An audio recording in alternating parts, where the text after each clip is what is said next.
क्या सर्दियों के साथ कोरोना की नई लहर आएगी? बदलता मौसम वायरस के फैलाव से मुताल्लिक क्या तब्दीलियां लाएगा? अहम सवालों के जवाब जानिए कुछ देर बाद।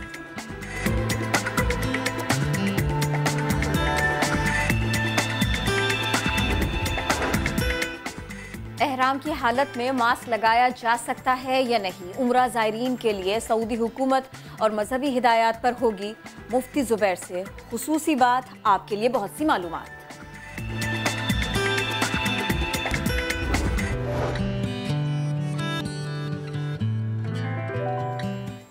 अस्सलामुअलैकुम। एक नया दिन, एक नया हफ्ता आपको मुबारक हो। मैं हूं आपके साथ मोहम्मद शुएब और मैं हूं किरण आफ्ताब। बहुत सारे मौज़ूआत थे, इकट्ठा हो गए थे, तो हमने सोचा कि क्यों ना हम बिल्कुल पहले दिन हफ्ते के उस सब के बारे में आपको बताएं।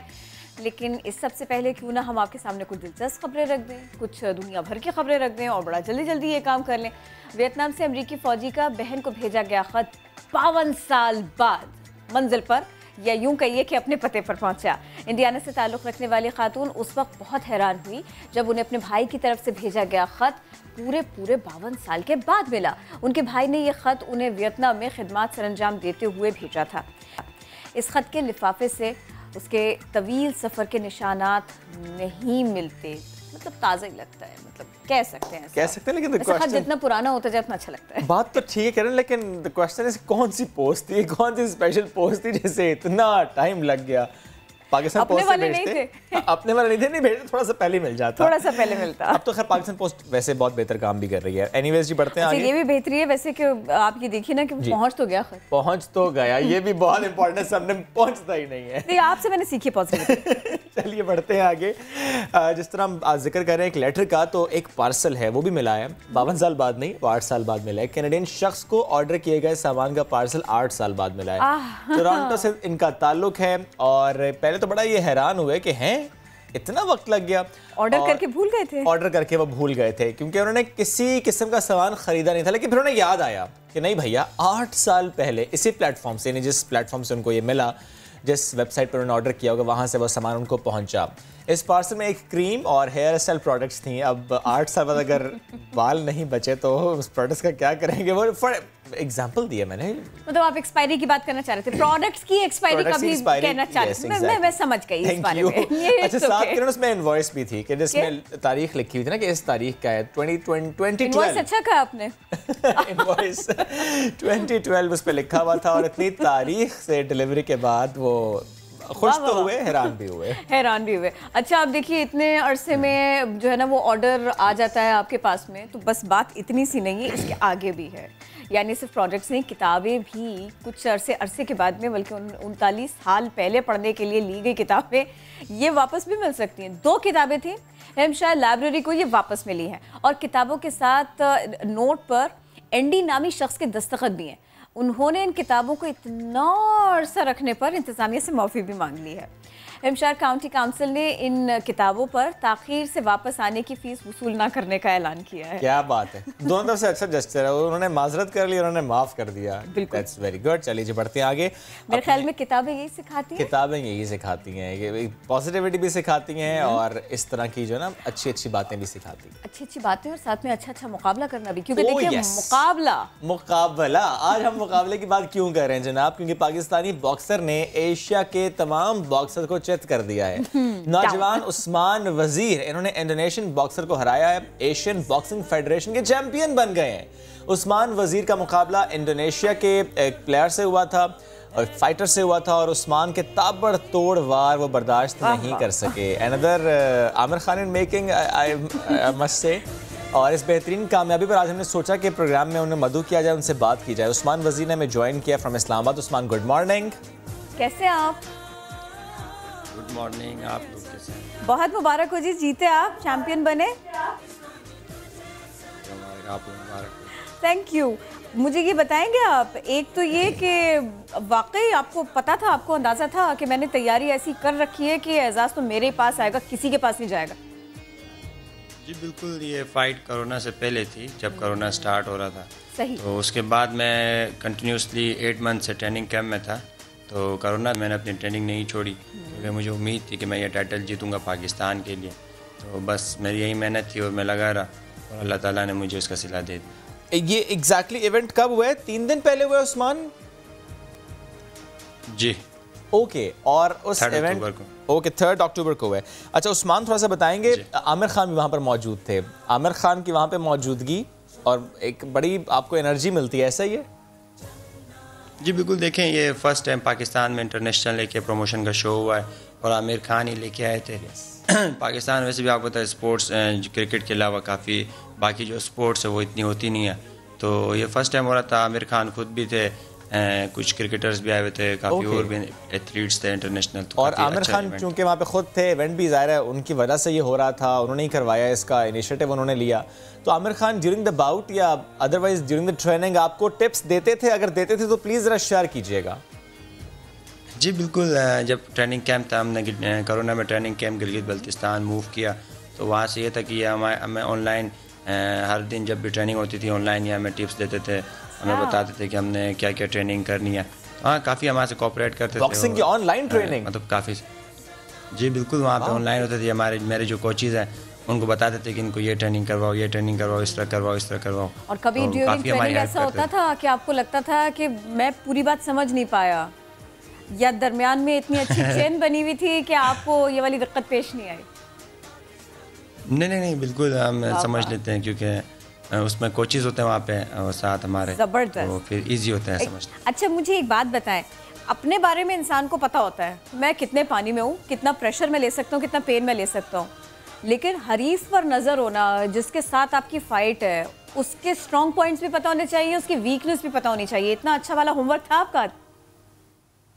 जी बिल्कुल, देखें जो फाइट होती है उससे पहले हमारे जो कोचेज़ हैं, हमारे जो और ट्रेनर्स होते हैं, वो देखते हैं उनकी फ़ाइट्स, उनकी जो वीकनेस है, कौन से पंचेस उनको लगेंगे, वो सारे उसके ऊपर प्रॉपर प्लान होता है। फिर वो जब फाइट होती है उससे पहले हमारा प्रॉपर फाइट प्लान बनता है कि हमने कैसे फाइट करना है, first round, second round, third round, जाके 10 राउंड तक।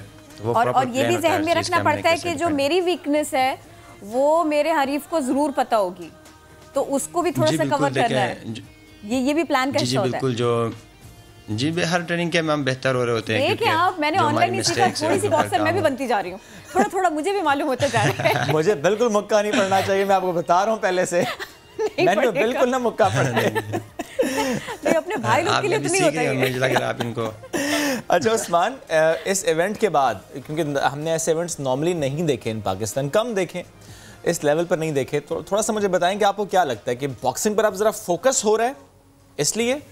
जी बिल्कुल, देखें गवर्नमेंट की तो बिल्कुल सपोर्ट नहीं है, और उनका ज़्यादातर फोकस क्रिकेट में था। देखें हॉकी आज कहाँ पे आ गया, ओलंपिक में मेडल ले रहा था, आज क्वालिफाई नहीं कर पा रहा। अच्छा बाकी स्पोर्ट्स हैं वो भी आप लोग को पता है, वो भी बहुत नीचे आ गई हैं, तो उनका फोकस ज़्यादातर मतलब एक ही क्रिकेट। तो देखें हमारा ये नहीं है कि क्रिकेट पे फोकस क्यों है, हमारा मकसद ये है कि बाकी स्पोर्ट्स पे भी फोकस हो, और इसी तरह बाकी स्पोर्ट्स भी हैं, क्योंकि वो जितनी मेहनत करते हैं, बिल्कुल हम भी इतनी मेहनत करते हैं। तो बस मैं चाहता हूँ कि बाकी जितनी भी स्पोर्ट्स उनको भी देखा जाए, गवर्नमेंट की सपोर्ट हो। तो इसी तरह जैसे क्रिकेट टॉप है, इसी तरह अब ये इवेंट हुआ है, इसमें ABF का टाइटल फर्स्ट टाइम पाकिस्तान आया है, एशियन बॉक्सिंग फेडरेशन का। तो इसी तरह और बहुत सारा टैलेंट है जो पाकिस्तान आएगा। तो बस जिस वक्त उस्मान आप जीते, वो अभी मैं वीडियो में भी देखा मैंने, तो आपने बेल्ट ऊपर लहरा के दिखाई, टोपी आपने लगाई हुई थी, जो मुझे थोड़ा सा उसके बारे में बताएंगे आप? ये मेरी पसंदीदा है। ये जो कैप है ये गिलगित बल्तिस्तान की हमारी ट्रेडिशनल कैप है, और मैं इससे पहले भी मैंने हैट्रिक किया पाकिस्तान के लिए, वर्ल्ड रैंकिंग मैंने खेले, 3 फाइट्स में जीता था। तो बाकी जहाँ पे भी मैंने खेला है सब मैं अपना ट्रेडिशनल स्टाइल में मेरी एंट्री होती है। मैं चाहता हूँ पाकिस्तान के कल्चर को मैं प्रमोट करूँ बाहर, जहाँ पे भी जाऊँ। मेरा अपना स्टाइल है, रिंग एंट्रेंस है मेरा, और बाकी बेल्ट मैं वही दिखा रहा था, मैं एक साइन दे रहा था लोगों को कि सिर्फ सपोर्ट की ज़रूरत है, हम भी बॉक्सिंग में पूरी दुनिया में अपना नाम रोशन कर सकते हैं। उस्मान माशाल्लाह 6 पैक्स, इतनी फिट आपकी बॉडी, मुझे थोड़ा सा बताएंगे अपनी डाइट से मुतालिक भी, और ये फिटनेस पर कितना ध्यान है आपके? नजर तो आ रहा है कि भैया बहुत ध्यान है। नाश्ता क्या करते हैं वो भी जी बिल्कुल फिटनेस तो आपको पता है बॉक्सिंग स्पोर्ट्स में सबसे मेन चीज़ फिटनेस है, क्योंकि हमने इसमें पंचेस हिट भी करना है और हमने खाने भी हैं। तो इसमें यह है कि बिल्कुल हमारी जो ट्रेनिंग होती है, हमारी डाइट होती है, प्रॉपर हम न्यूट्रिशन को फॉलो करते हैं और उसके मुताबिक अपना वेट मेंटेन, क्योंकि हमने वेट भी लूज़ करना होता है फाइट से पहले। मैं ये पूछने लगा था आपसे उस्मान, ये बड़ा ज़रूरी होता है फाइट से पहले वेट लूज़ करना, और उसके लिए बड़े जतन करने पड़ते हैं।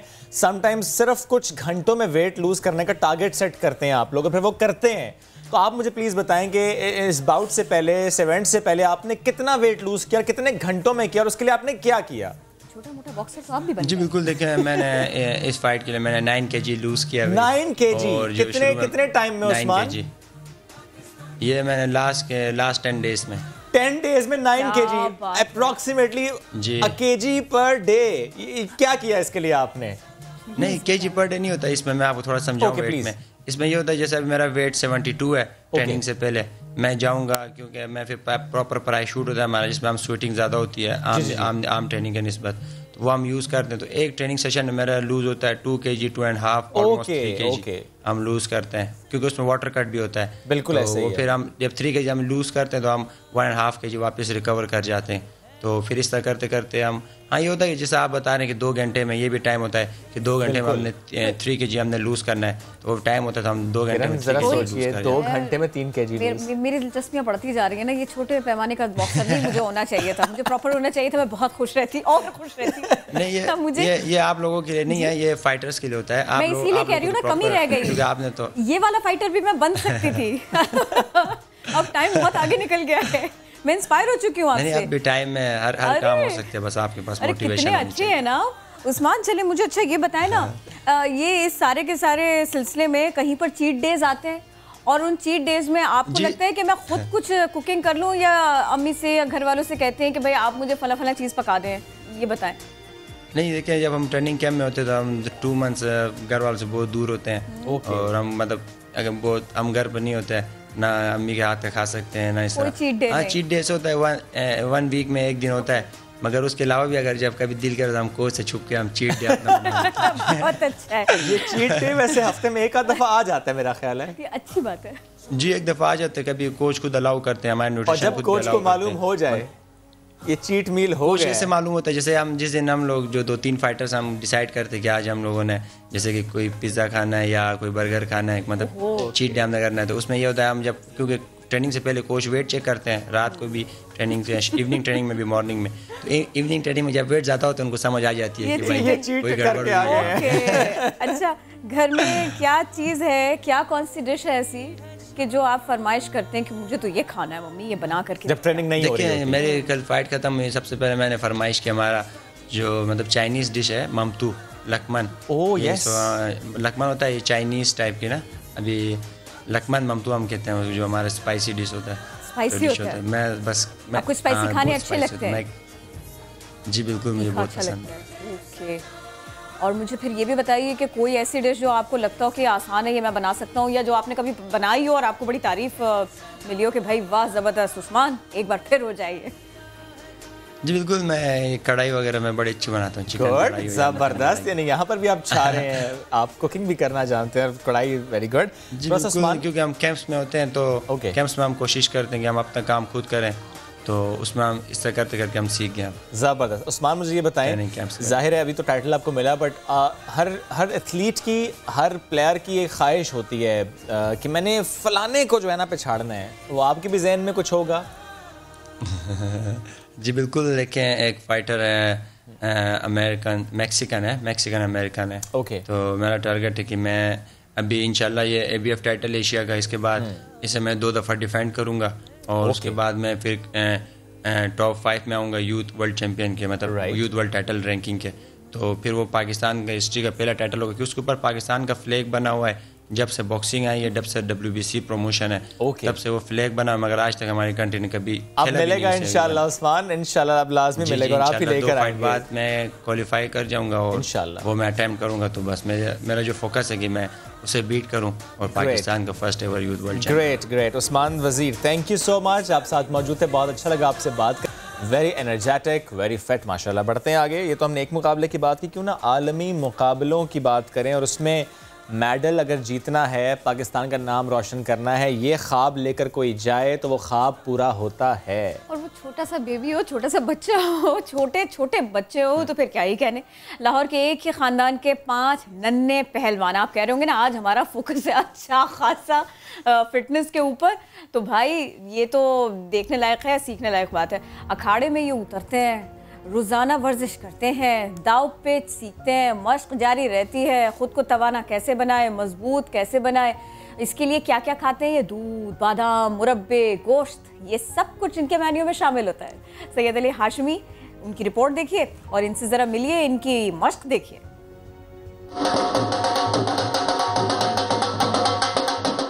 ये हैं गुज्जरपुरा के नन्हे पहलवान, ताल्लुक है एक ही खानदान से। सुबह सवेरे दुआ के बाद दौड़ लगाना, उठक बैठक करना, डंड निकालना और फिर कुश्ती करना इनका मामूल है। नन्हे पहलवानों का कहना है कि उनकी खुराक में मक्खन, दूध, बादाम, मुरब्बे और गोश्त शामिल है। फास्ट फूड और रान चने के करीब भी नहीं जाते। मेरा मिशन है कि मैं ओलंपिक में जाऊं और वहाँ से गोल्ड मेडल लेके आऊँ। मुझे खुद ही बचपन से ही शौक था मुझे पहलवानी करने का। मक्खन खाते हैं, फिर ट्रेनिंग करने आ जाते हैं स्कीम में, तो फिर वो घर जाते हैं, दूध पीते हैं, बादाम खाते हैं। कोच मोहम्मद फरीद ने बताया कि वो कमसिन पहलवानों को बड़े मुकाबलों और मजबूत हरीफों के खिलाफ जोर आजमाई के लिए तैयार कर रहे हैं। मेरी ज़िंदगी का मकसद यही है कि बच्चों को मैं तैयार करूं, बल्कि पाकिस्तान में जितने भी बच्चे हैं उनका ये एम, ये विजन होना चाहिए कि हमने ओलंपिक को टारगेट करना है और पाकिस्तान के लिए ओलंपिक में मेडल लेके आना है। नन्हे पहलवानों का कहना है कि उनका हदफ ओलंपिक्स और एशियन गेम्स में पाकिस्तान का नाम रोशन करना है। तो जनाब, अपना सफ़र छोटी उम्र से शुरू किया, स्पोर्ट्स के मैदान में ख़ुद को मनवाया, उसके बाद सियासी जद्दोजहद की और फिर सारी दुनिया ने देखा कैसे उन्होंने कितनी स्ट्रगल के बाद हलफ उठाया और इसीलिए तो ये टॉप ट्रेंड बन गया। Happy birthday PMIK। आज वज़ीर आज़म पाकिस्तान इमरान खान की 68वीं सालगिरह है, उनका बर्थडे है। उन्होंने जिस मैदान में भी कदम रखा कामयाबी के झंडे गाड़े, बेहतरीन कैप्टन से फिर अपनी पार्टी बनाई, उसको लीड किया और अब जो कुछ वज़ीर आज़म पाकिस्तान इमरान खान कहते हैं उसे पूरा करने की पूरी कोशिश करते हैं। उनका एक हिस्सा उनकी ज़िंदगी का वो है कि जो स्पोर्ट्स का था और दूसरा हिस्सा है उनका सियासी करियर, जो अब हम देख रहे हैं कि वो वज़ीर आज़म बन चुके हैं। तो ये सारी की सारी जद्दोजहद आप किस सामने रखते हैं? वज़ीर आज़म बने और अब तो आधा टेन्योर भी हो चुका है और इसी दुनिया ने देखा कि वज़ीर आज़म पाकिस्तान इमरान खान ने ना सिर्फ कहा कि कश्मीर का सफ़ीर बनेंगे, कश्मीर का सफ़ीर बनकर दिखाया।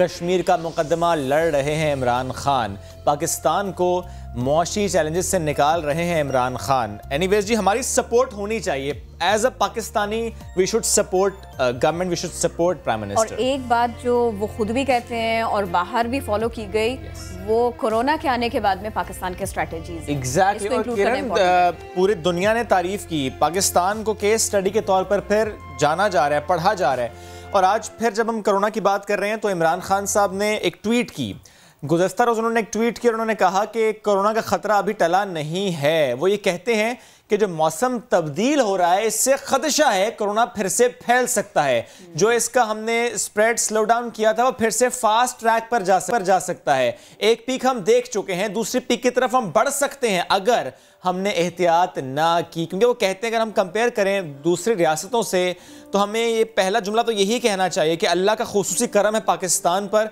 कि पाकिस्तान में कोरोना उस तरीके से नहीं फैला। उन्होंने भी मेंशन किया कि बदतरीन असरात हो सकते थे लेकिन वायरस का फैलाव उस कदर ना हुआ। अभी भी खदशा मौजूद है लेकिन अभी भी एहतियात करने की शायद पहले से कहीं ज़्यादा ज़रूरत है। तो कोरोना वायरस का दर्जा हरारत से गहरा ताल्लुक़ है क्या, और क्या वाकई सर्दियों में सिचुएशन ख़राब हो सकती है, तशवीशनाक हो सकती है? हम इसी बारे में बात करेंगे, इसी सिलसिले में बात करेंगे। हमारा साथ देंगे professor doctor Ataur Rahman, chairman वज़ीर आज़म टास्क फोर्स बराए साइंस एंड टेक्नोलॉजी। सर अस्सलाम वालेकुम। वालेकुम अस्सलाम, अल्हम्दुलिल्लाह। सर, एक तरफ तो ये कि सारे ही पाकिस्तान को इत्मीनान हुआ, दुकानें खुलने लग गई, कारोबार खुलने लग गए, स्कूल्स एंड कॉलेजेस, यूनिवर्सिटीज़, अच्छा हो गया।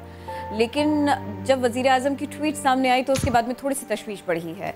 आप प्लीज़ हमें थोड़ा सा समझाएंगे सेकेंड वेव के बारे में, सर्दी के साथ में इसका जो एक रिलेशन है, इसका ताल्लुक़, इसकी निस्बत, उसके बारे में। जी, दरअसल ये पहली सर्दी है जो ये वायरस अब एक्सपीरियंस करेगा इस इलाके में। और आपने देखा कि सर्दियों में फ्लू का वायरस जो है वो बहुत तेज़ी से फैलता है और ज़्यादातर फ्लू के हमले जो हैं वो सर्दी में ज़्यादा होते हैं। तो ये यकीनन क्योंकि अभी इसका बिहेवियर क्या होगा सर्दियों में हमें ज़्यादा इसके बारे में इल्म नहीं है, तो ये ज़रूर एक बड़ा ख़तरा है कि इसकी एक दूसरी वेव आ सकती है और ये दोबारा तेज़ी से फैल सकता है दुनिया में। कुछ ममालिक में तो ऑलरेडी आप देख रहे हैं कि सेकंड वेव आ रही है, यूरोप में वहाँ पे वापस सख्ती से लॉकडाउन हो रहा है। और तो एक तो ये है सिचुएशन है। दूसरी बात यह है कि ये क्योंकि म्यूटेट कर रहा है, ये अपनी शक्ल तब्दील कर रहा है कॉन्स्टेंटली, और इसका जो स्ट्रक्चर किया गया है कराची यूनिवर्सिटी में Jamil Rahman centre for genomics research, वहाँ पर तो पता चला है कि 8 जगह पे इसमें तब्दीली आ चुकी है इसके स्ट्रक्चर में, तो इससे भी एक खतरा पैदा हो रहा है। तीसरी तो एक बात है वो ये है कि लोग जो है एहतियात नहीं कर रहे। हवाई जहाज अब फुल भरे हुए जा रहे हैं। जो बीच में प्रोटोकॉल था कि एक सीट खाली रहेगी वो खत्म हो गया है। ऐसे ही मार्केट्स में भी हम देख रहे हैं उसी तरह का रश है, उस तरह की एहतियात नहीं की जा रही है। तो आपने दुरुस्त निशानदेही की सर, लेकिन प्लीज मुझे बताइएगा कि जिस वक्त पाकिस्तान में कोरोना आया और पाकिस्तान में कोरोना फैलना शुरू हुआ, आई एम टॉकिंग अबाउट मार्च, उसके बाद ये कहा जा रहा था कि जब गर्मी आएगी तो ये वायरस कमज़ोर पड़ जाएगा, लेकिन उस वक्त भी हमने मुख्तलिफ ममालिक की एग्जाम्पल सामने रखी कि जहाँ पर गर्मी थी लेकिन वहाँ कोरोना फैला था। तो पाकिस्तान में अगर ये कहा जा रहा था उस वक्त कि गर्मी आएगी कोरोना नहीं फैलेगा, तो वो खदशा गलत साबित हुआ, गर्मी में कोरोना फैला। और अब जो कहा जा रहा है कि मौसम की तब्दीली के असरात हो सकते हैं, आपने एग्जाम्पल कोट की फ्लू की कि ऐसे जो वायरस हैं वो सर्दी में ज़्यादा फैलते हैं सर, लेकिन इस दुनिया में इस वक्त भी कई खित्ते ऐसे हैं जहाँ पर सर्दी है, तो वहाँ की स्टडीज़ हमें क्या बताती है और समझाते हैं कि वाकई ऐसा है, क्या वाकई ऐसा होगा, सर्दी का असर ऐसा होगा कि वायरस ज़्यादा फैलेगा, या दैट डिपेंड्स कि यहाँ पे म्यूटेशन कितनी हुई है? जी जी, अभी तक तो पता ही जो चला है कि मौसम का ज़्यादा असर इस पे नहीं होता। इस पे ज़्यादा जो इम्पैक्ट हो रहा है फैलने का वो लोगों के आपस में मिलने जुलने से, प्रोटोकॉल फॉलो करने से, उसका सबसे ज़्यादा असर है। गर्मी या सर्दी का इतना अभी तक जो डेटा है उस पर इतना ज़्यादा इम्पैक्ट दिखाई नहीं दिया।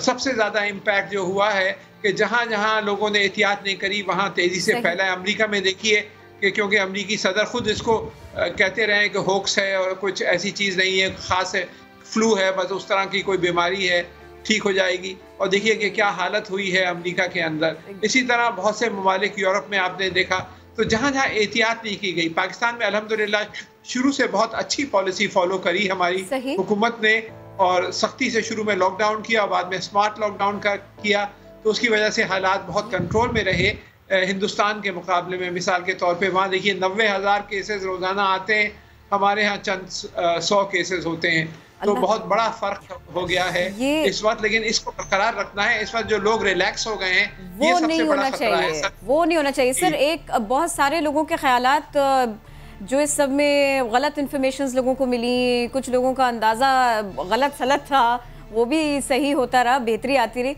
शायद इस वजह से भी हम लड़ पाए थोड़ा बहुत कोरोना से। सर मुझे ये बताइएगा, ये मिसकंसेप्शन है या इस बात में कुछ वज़न है, कुछ इस दलील में दम है? एक बार जैसे कोरोना हो जाएगा उसे दोबारा नहीं होगा, तो अगर वैक्सीन नहीं भी आती तो भी हम बेहतरी की जानिब गामजन रहेंगे, ये मैंने बहुत सारे लोगों को कहते सुना है। सर इसको थोड़ा सा दुरुस्त कर दें, इसको सही से बता दें हमें। जी जी, अगर एक दफ़ा कोरोना हो जाए तो फिर आपके अंदर एंटीबॉडीज़ डेवलप हो जाती हैं जो फिर आपको प्रोटेक्ट करती हैं दोबारा इस बीमारी को होने से। लेकिन किस हद तक प्रोटेक्ट करती हैं? ऐसे केसेस मौजूद हैं दुनिया में जहां 2-3 महीने बाद दोबारा कुछ लोगों को कोरोना हुआ है। ऐसे केसेस पाकिस्तान में भी हैं सर? जी, ऐसे केसेस पाकिस्तान में मेरे इल्म में नहीं हैं, लेकिन ये एक छोटी पॉसिबिलिटी है। ज्यादातर केसेस में आप प्रोटेक्टेड रहेंगे अगर एक दफा हो जाए। लेकिन अगर ये म्यूटेट कर गया हो, अपनी शक्ल बदल रही हो, तो जो ओरिजिनल जो कोरोना का वायरस ने जिस स्ट्रेन ने अटैक किया था उसके खिलाफ तो आप प्रोटेक्टेड रहेंगे। लेकिन अगर ये अपनी शक्ल तब्दील करके दूसरी शक्ल में हमला करता है तो जरूरी नहीं है कि उससे प्रोटेक्टेड रहें सर। लेकिन अगर हम ये बात करें कि म्यूटेशन हो जाए, उस असल शक्ल में ना हो, तो सर फिर सवाल ये बनता है कि जिस वैक्सीन पर काम किया जा रहा है वो वैक्सीन काबिल इस्तेमाल होगी या नहीं होगी? तो ब्रॉड जी, ये स्पेक्ट्रम भी होगी। बिल्कुल आपका सही सवाल है। और अगर वो अपनी शक्ल बदल लेता है और वो वाकई सिग्निफिकेंट म्यूटेशन होती है, यानी कि ऐसी जगह पे म्यूटेशन होती है जहाँ, क्योंकि वैक्सीन अक्सर ब्रॉड स्पेक्ट्रम होती हैं और बहुत से इसकी शक्लों को कवर करती हैं, लेकिन जरूरी नहीं है कि सारी शक्लों को कवर करें। तो कुछ वैक्सीन कामयाब फिर भी रहेंगी, कुछ वैक्सीन हो सकता है कामयाब ना हो। ब्रॉड स्पेक्ट्रम वैक्सीन कामयाब रहेंगी। सर, जो वैक्सीन पाकिस्तान ने मंगवाई फॉर ट्रायल, फेज 3 ट्रायल, उसके हवाले से कुछ शेयर कर सकते हैं? मामलात कहाँ तक पहुँचे हैं?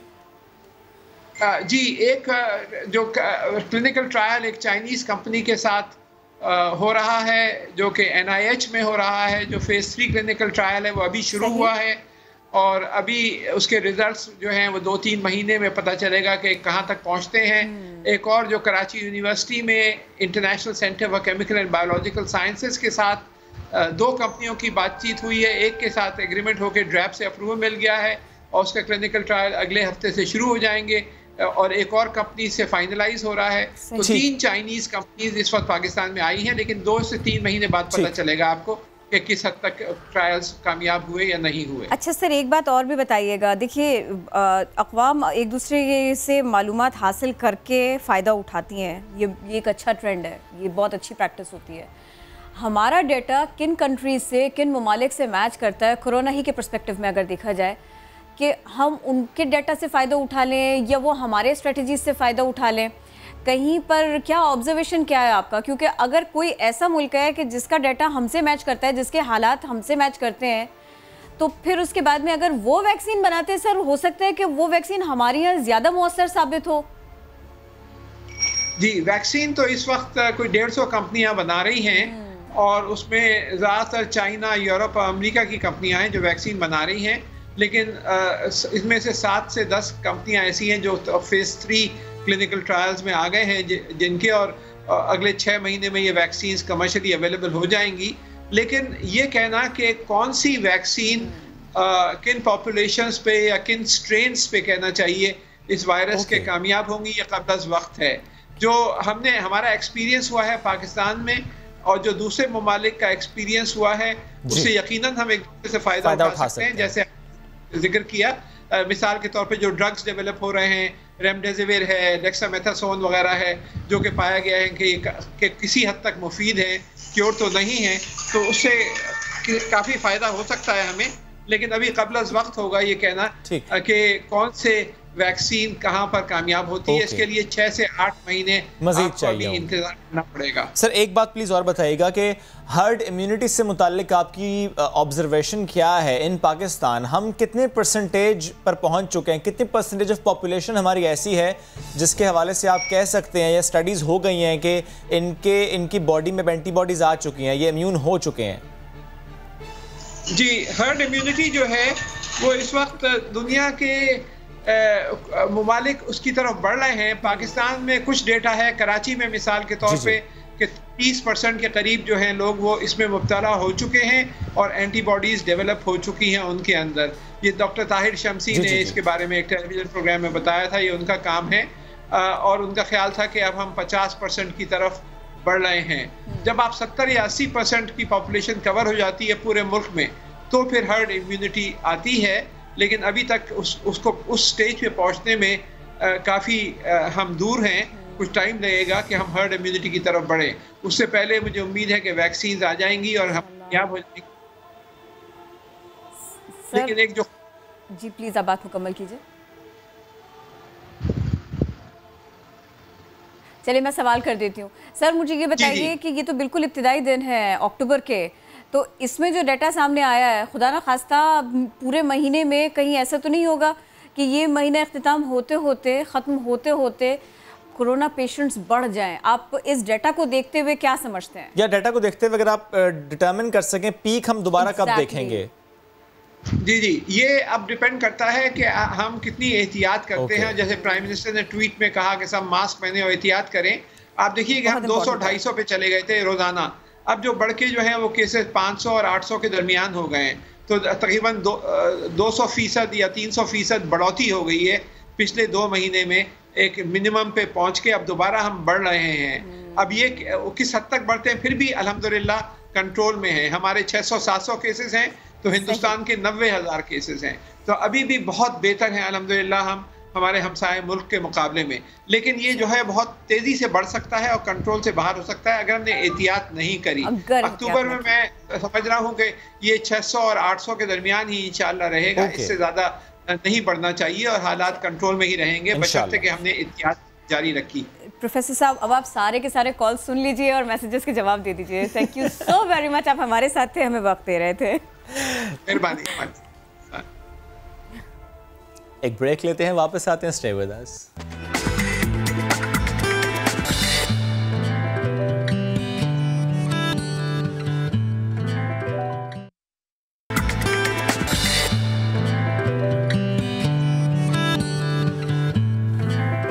Welcome back. कैंसर की बात हम करते हैं और कैंसर सर्वाइवर्स की बात करते हैं जो कैंसर से लड़ रहे हैं। Cancer fighters, yes, cancer fighters की बात हम करते हैं। एक डॉक्टर हों और वो खुद कैंसर से लड़ रही हों, लेकिन साथ साथ अपनी जो खिदमात हैं वो भी सर अंजाम दे रही हों, तो उनकी आज हम बात कर लेते हैं। जिन्ना हॉस्पिटल की executive director doctor semi Jamali, cancer fighter हैं आप और अपने फ़राइज़ भी बखूबी सर अंजाम दे रहे हैं। डॉक्टर सीमी जमाली से हमारे नुमाइंदे मुदस्सर नज़ीर ने खुसूसी गुफ्तगू की है, आपको दिखाते हैं।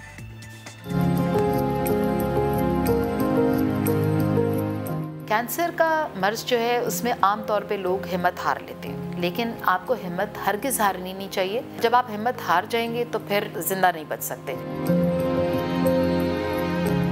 मेरा नाम डॉक्टर सीमी जमाली है। मैं executive director Jinnah post graduate medical centre Karachi की हूँ। मैं खुद एक कैंसर की पेशेंट हूँ। मुझे बिल्कुल अल्लाह से कोई गिला नहीं है। अल्लाह ताला हर इंसान को उतनी ही तकलीफ़ देता है जितनी कि वो बर्दाश्त कर सकता है। आम तौर पे लोग कोशिश करते हैं कि इसको हम लोगों से छुपा लें और लोगों को बताएं नहीं। ख़ास तौर पर ख़वातीन जो हैं इससे बचती रहती हैं, लोगों को बताने की कोशिश नहीं करती हैं और उनको प्रॉबेबली एक खौफ होता है और वो खौफ इस बात का होता है कि कहीं मैरिटल ब्रेकअप ना हो जाए या किसी किस्म का अज़दवाजी रिश्ते में कोई प्रॉब्लम्स ना हो। एक बात और भी महसूस की है कि पाकिस्तान में भी बहुत ज़्यादा कैंसर की तादाद में इजाफा हो रहा है, लेकिन अनफॉर्चुनेटली हमारे पास कोई कैंसर रजिस्ट्री का कोई फ्रेमवर्क नहीं है कि कैंसर रजिस्टर कहाँ करते हैं। कैंसर रजिस्ट्री होनी चाहिए ब्रेस्ट कैंसर की, आज तक कोई कैंसर रजिस्ट्री नहीं बनी। तरह तरह के डिफरेंट कैंसर्स हैं जो लोगों में फैल रहे हैं और पाकिस्तान भी उन्हीं ममालिक में आता है।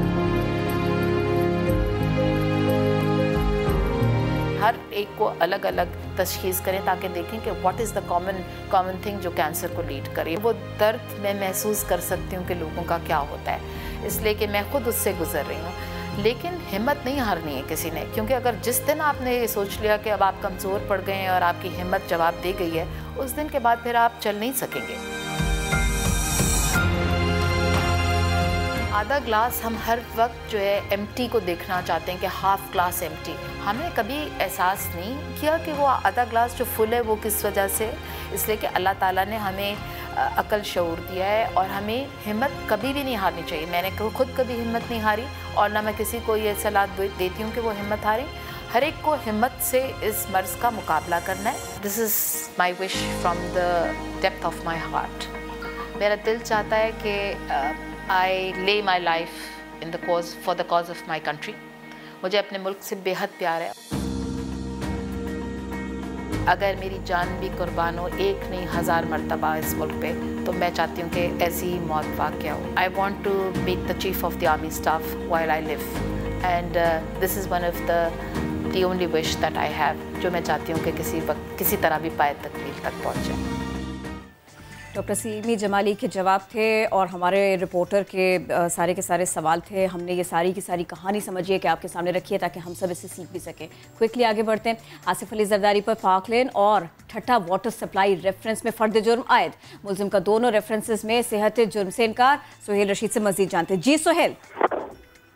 जी देखें, अब आसिफ अली जरदारी पर जाली अकाउंट स्कैंडल के जो चारों दायर रेफरेंसेस थे वो बाकायदा ट्रायल में दाखिल हो गए हैं। आज मजीद 2 रेफरेंसेस में उन पर फर्द जुर्म आयद कर दी गई है। पार्क लेन जिमनी रेफरेंस और ठट्ठा वाटर सप्लाई रेफरेंस जो था उसमें आपसे कुछ देर पहले आसिफ अली जरदारी को फर्द जुर्म दी गई, ताहम आसिफ अली जरदारी ने सेहत जुर्म से इनकार किया है और उन्होंने कहा है कि उन्होंने ऐसा कुछ भी नहीं किया, जिसके बाद एहतसाब अदालत ने नैब को आसिफ अली जरदारी के खिलाफ अपने शवाहिद पेश करने का हुक्म दे दिया है, जबकि उनके जो शरीक मुल्जमान थे ख्वाजा अनवर मजीद और दीगर, उन पर भी फर्ज जुर्म वीडियो लिंक के जरिए आयद कर दी गई है। तमाम मुल्जमान ने सेहत जुर्म से इनकार ही किया है। आसिफ अली जरदारी खुद एहतसाब अदालत में पेश हुए थे, उनको फर्ज जुर्म की कापियां जो है वो फराहम की गई थी, जिनमें ये इल्जाम उन्हें बताए गए थे कि जाली अकाउंट्स का इस्तेमाल किया गया है और आपने बतौर सदर पाकिस्तान अपने इख्तियार का गलत इस्तेमाल करते हुए नेशनल बैंक को नुकसान भी पहुंचाया और जो ज़िमनी रेफरेंस में मजीद शवाहिद सामने आए थे उसके मुताबिक उनको मजीद इल्जाम पढ़कर सुनाए गए, क्योंकि पहले इससे अबूरी रेफरेंस के तहत उन पर एक बार फर्द जुर्म हो चुकी थी, उसके बाद ज़िमनी रेफरेंस आया था, उसमें नए शवाहिद के तहत उसको अमेंड किया गया है, जबकि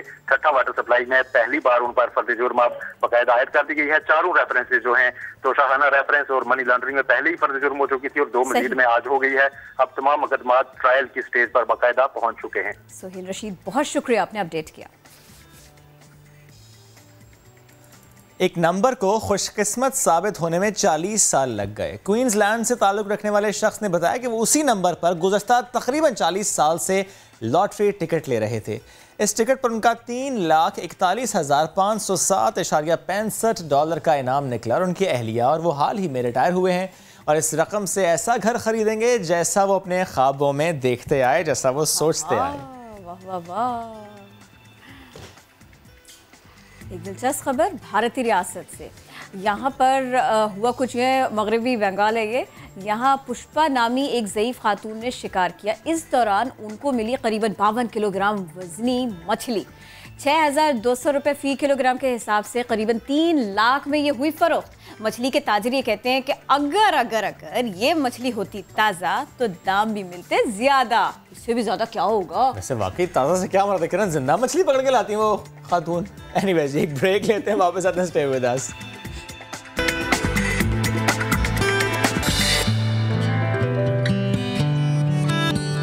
welcome back after the break. Corona का जोर टूटने के बाद मरहलावार उम्रे का आगाज़ हो गया। गुज़श्ता रोज़ ग्रुप्स की सूरत में उम्रा अदा किया गया, उम्रे की अदायगी हुई।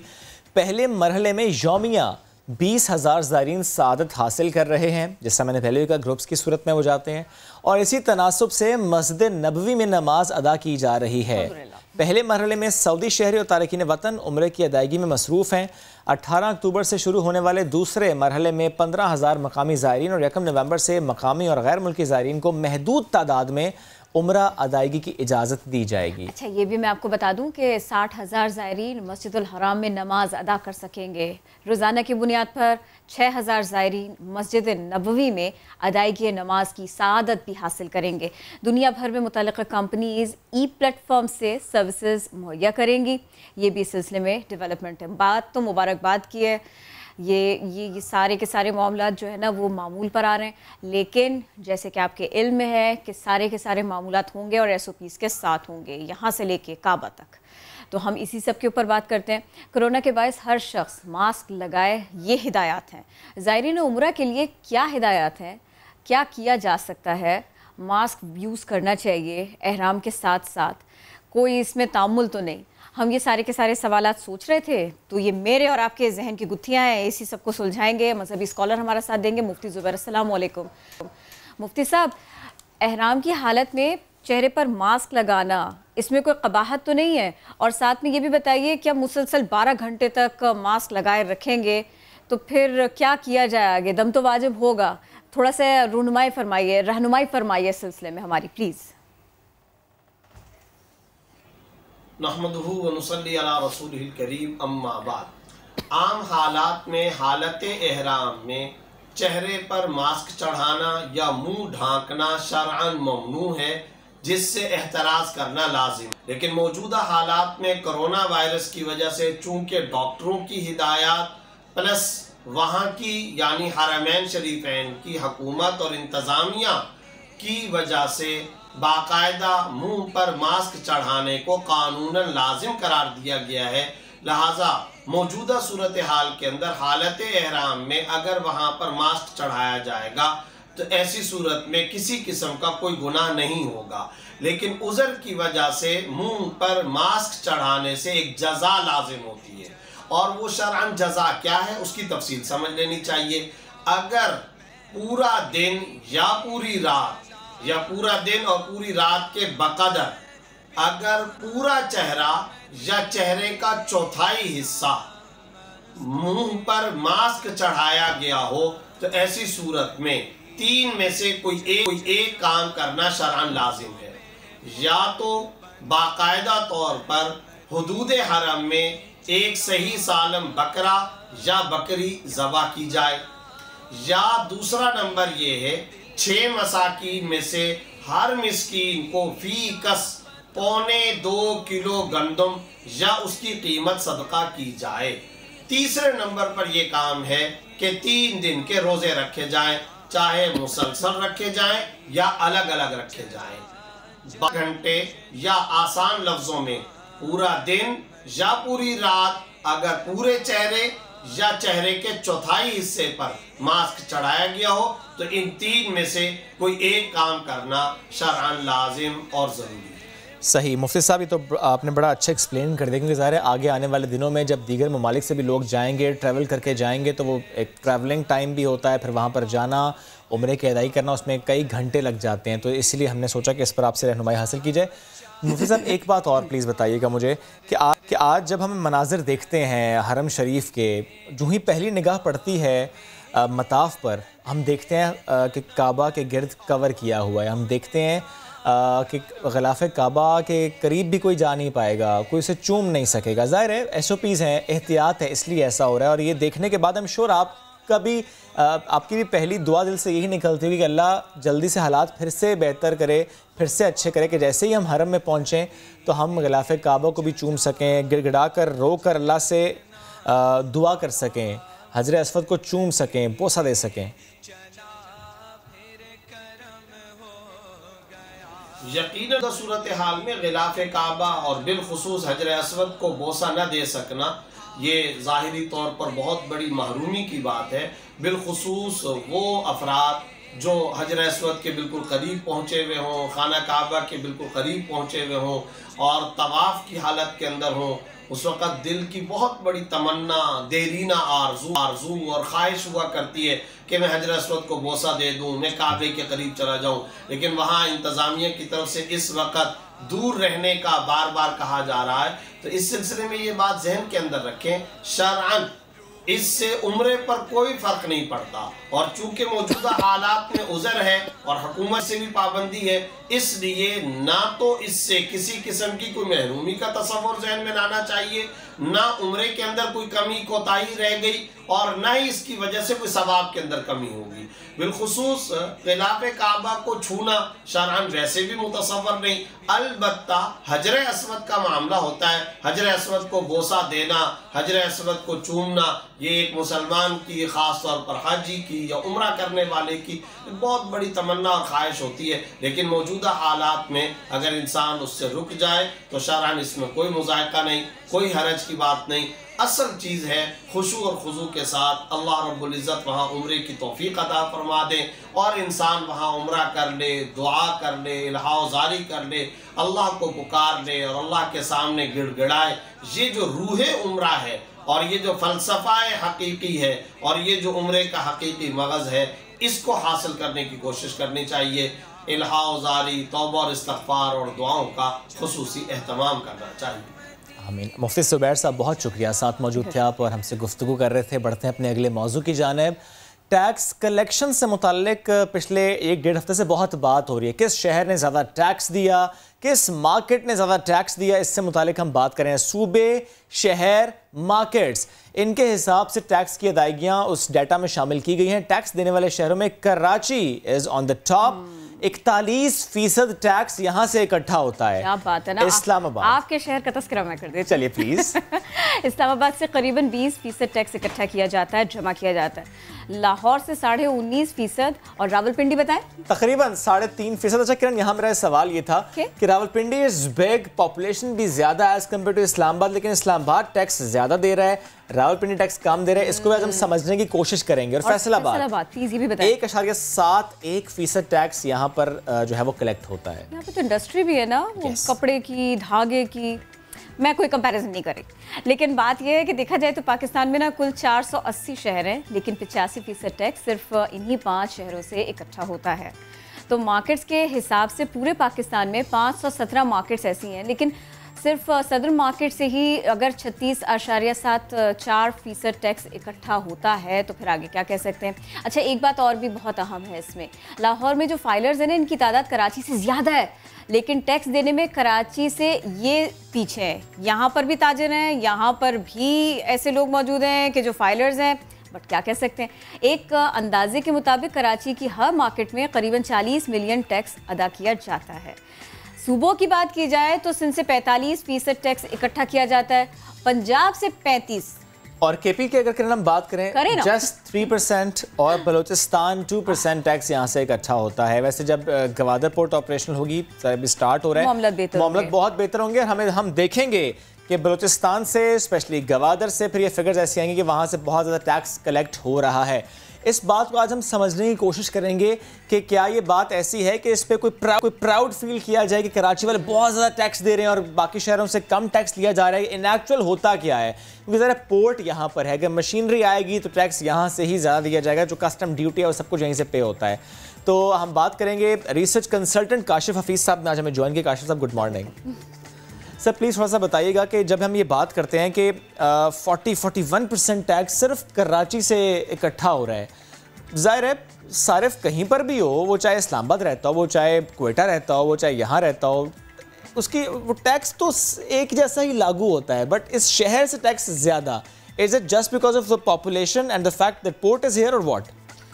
टेक्निकली यहाँ पे बिजनेस सेंस ज़्यादा है। ओके। अच्छा, दूसरा ये है कि अगर आप कराची की पॉपुलेशन को देखेंगे तो अगर आप वैसे क्योंकि मेरा ताल्लुक मार्केटिंग रिसर्च से, हम सोशल रिसर्चेस करते हैं, हम इंसानी बिहेवियर्स को पढ़ते हैं, ठीक, तो हम लोगों से ये बात जब करते हैं, मुख्तलिफ पंजाब में भी जाके हम बात कर रहे होते हैं, तो लोगों का कहना ये होता है कि कराची के जो बिजनेसमैन हैं या कराची के जो बिजनेस एटमॉस्फेयर है वो ज़्यादा टैक्स सेवी है as compare with other cities. Okay. इसकी एक बड़ी छोटी सी मिसाल अभी इन्होंने बताई है ना कि लाहौर के अंदर नंबर ऑफ द फाइलर्स ज़्यादा हैं अगर मार्केट वाइज देखें, और कराची के अंदर और उसके कोई कंपैरिजन ही नहीं है उसके अंदर। ओके। ये शायद एक शहर का एक जो है वो जैसे एक मिथ अभी बीच में असल में नंबर्स जो भी आए थे, ये जो कि सेल्स डायरेक्टरी एनालिसिस के नाम से एक FBR ने अपनी चीज़ रिलीज़ की है, हमने उसको कंपाइल किया है। अगर आप उसको समझने की कोशिश करें तो वो बहुत सारी मिथ्स को जो है ना वो निगेट भी करती है और बहुत सारी मिथ्स को जो है वो कंफर्म भी कर रही है। जिन्हें कंफर्म करिए पहले वो बताएं मुझे। देखिए, उसमें जो कंफर्म कर रही है कि कराची जो है वो सिंध के ओवरऑल रेवेन्यू के अंदर 95% कंट्रीब्यूट करता है। ये एक जो है वो मिथ जो है वो कंफर्म हो रही है। पंजाब के अंदर बहुत सारे शहर हैं, लाहौर, इस्लामाबाद, अगर आप कैपिटल को एक तरफ कर दें तो अगर रावलपिंडी को आप निकाल लें, लाहौर को निकाल लें, फैसलाबाद, गुजरांवाला, तो यहाँ पे इनके कंट्रीब्यूटर्स बहुत सारे हैं उसके अंदर। इसी तरह आप जब KP के अंदर जाते हैं तो पेशावर के अलावा में कोई और कंट्रीब्यूटर नज़र नहीं आ रहा होता उसके अंदर, जबकि बाकी वहाँ पे इंडस्ट्रियल जोन्स भी मौजूद हैं, चीज़ें भी मौजूद हैं। मतलब ये आप कह सकते हैं कि पंजाब KP के अंदर जो है वो तकरीबन 20% आबादी जो है वो अर्बन है और 80% रूरल है। लेकिन जैसे जैसे आप ऊपर चलते चले जाएंगे तो आपको जो है वो बहुत सारी डिफरेंट किस्म के बिजनेसेस नज़र आ रहे होंगे वहाँ पे। ऐसा नहीं है, तो मतलब बिजनेस की टाइपोलॉजी जो है वो दे आर वेरी डिफरेंट, उसके अंदर बदल जाती है। लेकिन ये है कि अपर एरिया के अंदर, नॉर्दर्न के अंदर कहते हैं कि तिमरगढ़ा एक शहर है जी जी, तो अगर भी आप फार्मास्यूटिकल से पूछा करें तो फार्मास्यूटिकल के लिए वो जन्नत है। वो जन्नत इसलिए है कि साल में वो लोग जो है वो 2 या 3 दफ़ा नीचे उतरते हैं लोग और पेट भर के जो है दवाएं खरीद के जाते हैं। अच्छा। मतलब वो दवा जो हम 1 पैकेट लेते हैं वहाँ पे वो लोग 10 पैकेट ले लेते हैं। शायद मौसम की वजह से उनके लिए बार बार आना जाना नीचे अच्छा नहीं हुआ करता, चीज़ें नहीं हुआ करती हैं, लेकिन वो चीज़ें जो है ना रिफ्लेक्ट नहीं हो रही हैं उसके अंदर। अच्छा। बिजनेस के अंदर देखिए, टैक्स के बगैर तो हम नहीं चल सकते। इंडस्ट्री के लिए, पाकिस्तान के लिए, तमाम चीज़ों के लिए टैक्स ज़रूरी है। टैक्स भी ज़रूरी है और फिर सिस्टम को ऐसा होना भी चाहिए कि वो कराची के लिए अलग तरह से इम्प्लीमेंट हो रहा हो, लेकिन फिर दूसरे एरिया की जो कंडीशंस हैं उनको देखते हुए उस हिसाब से और इम्प्लीमेंट भी कराया जाए। कॉम्प्लिकेटेड चीज़ें हैं ना टैक्स के अंदर। देखिए, एक वो है कि जो बिजनेसमैन तबका है, जो कि इन्वेस्टर है, जो काम करना चाहता है, एक बड़ा इंडस्ट्रियलिस्ट है, एक छोटा इंडस्ट्रियलिस्ट। फॉर एग्जांपल कल को आप फैसला करते हैं मैं कोई अपना काम शुरू करता हूँ, तो उसके बाद फिर वो उर्दू में या आप कहें कि स्ट्रीट लैंग्वेज का जुमला है कि लग पता जाना। अच्छा। तो फिर आपको लग पता जाएगा कि उसके ऊपर जो है ना कितनी चीज़ें जो है ना मतलब लगती हैं, उसके ऊपर टैक्सेस लगना शुरू हो जाते हैं, ये नहीं है, फला नहीं है, फला नहीं है। तो अभी आप पहले एक सर्कल में घूमना शुरू हो जाते हैं। इसको फैसिलिटेट करना गवर्नमेंट का काम है, तो लोग जो है उसके साथ देंगे।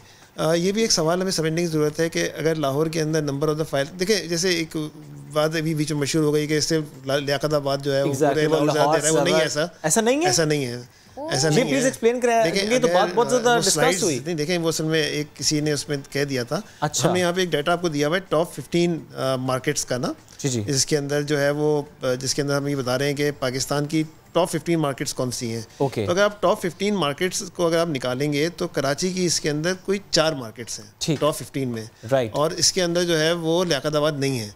जो कराची की मार्केट्स हैं उसके अंदर सदर है, उसके अंदर। ये खबर झूठी निकली? झूठी नहीं, मतलब आप ये कहें कि पढ़ने के अंदर मसला, लेकिन असल में मसला है कि हम और आप तो अरब भी नहीं पढ़ पाते हैं ना, 4 उसके बाद फुटनोट पढ़िए कॉमा क्या है, किसी के कॉमे का मसला है ये, ज़्यादा इससे ज़्यादा नहीं है किसी को ना। ये मसला सिर्फ यही आता है, ठीक है ना, पंक्चुएशन के तो मसाइल बहुत सारी जगहों पर यहाँ भी बहुत सारे आ जाते हैं।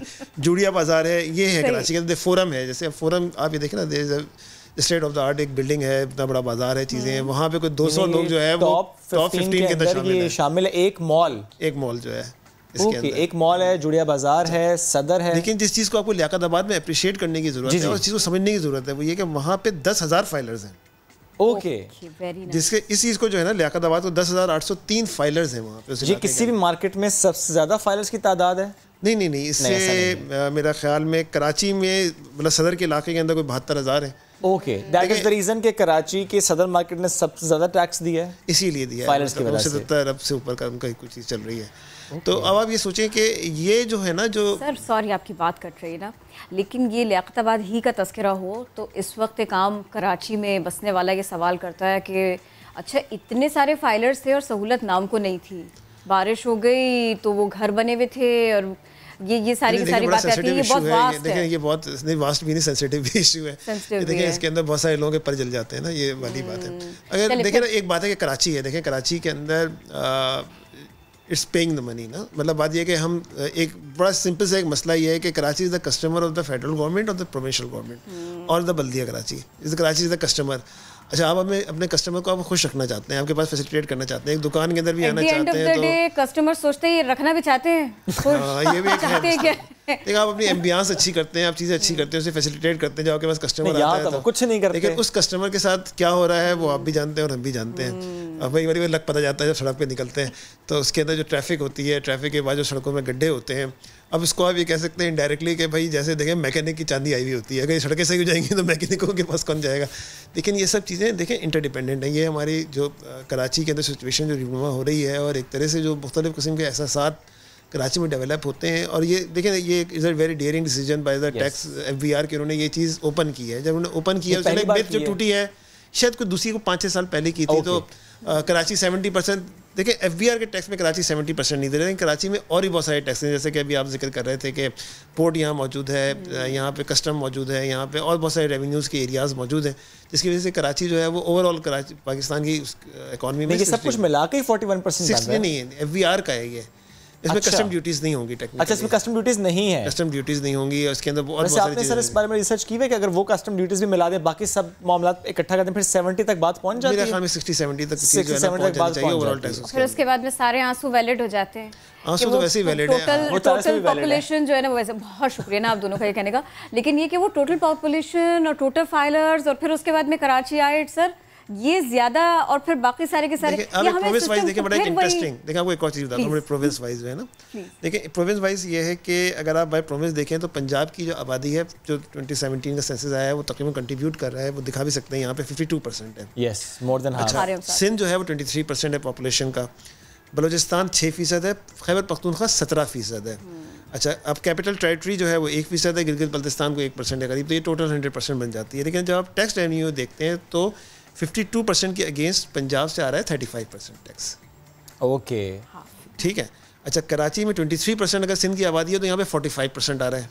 सर ये तो सिर्फ इसी वजह से ना सर के बिग मार्केट्स यहाँ पर हैं, होलसेल मार्केट्स यहाँ पर हैं। अगर हम सिर्फ लियाकताबाद की बात करें, अंदरूने सिंध से भी मुख्तलिफ शहरों से लोग आएंगे, वहाँ से वो होलसेल पे चीज़ लेंगे, मशीनरी लेंगे, जाएंगे अपने शहर में बेचेंगे।